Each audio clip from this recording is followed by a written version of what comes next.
Saudaraku, Bupati Aceh Tengah Dr. Andes Sabela Abu Bakar resmi menutup event pacuan kuda tradisional Gayo di lapangan Haji Muhammad Hasan Gayo, Blang Bebangka, Kecamatan Pegasing, Kabupaten Aceh Tengah pada Minggu 28 Agustus 2022.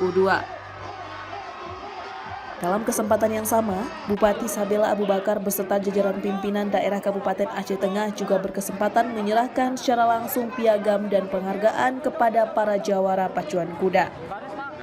Ajang kali ini turut diikuti oleh 7 kabupaten kota se-Aceh dengan 246 ekor kuda yang mendaftar dan akhirnya meloloskan 78 ekor ke babak final, yang selanjutnya berhak memperebutkan total hadiah sebesar 287 juta rupiah. Setelah berpacu di arena lapangan HM Hasan Gayo Blang Bebangka, akhirnya event pacuan kuda yang dipadati puluhan ribu penonton baik masyarakat lokal maupun luar menjadikan Kabupaten Aceh Tengah sebagai juara umum.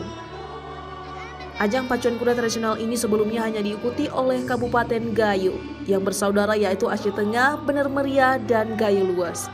Namun kali ini turut dimeriahkan oleh kuda-kuda dari kabupaten lainnya seperti Kabupaten Aceh Tamiang, Aceh Barat, Lok Semawe, dan juga Ibu Kota Provinsi Banda Aceh.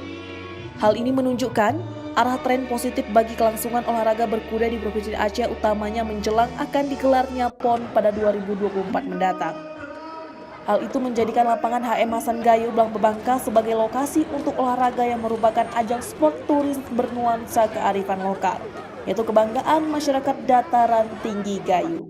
Kemudian Pak Kadis, apa harapan kita ke depan Pak Kadis? Kita terus mengembangkan pacuan kuda ini menjadi sport tourism di masa-masa yang akan datang, sehingga bisa mengadakan wisatawan yang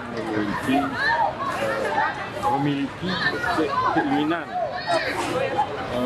menonton pacuan kuda baik lokal, nasional dan internasional. Dari Aceh Tengah, Romadani, Tribun Gayo TV. Untuk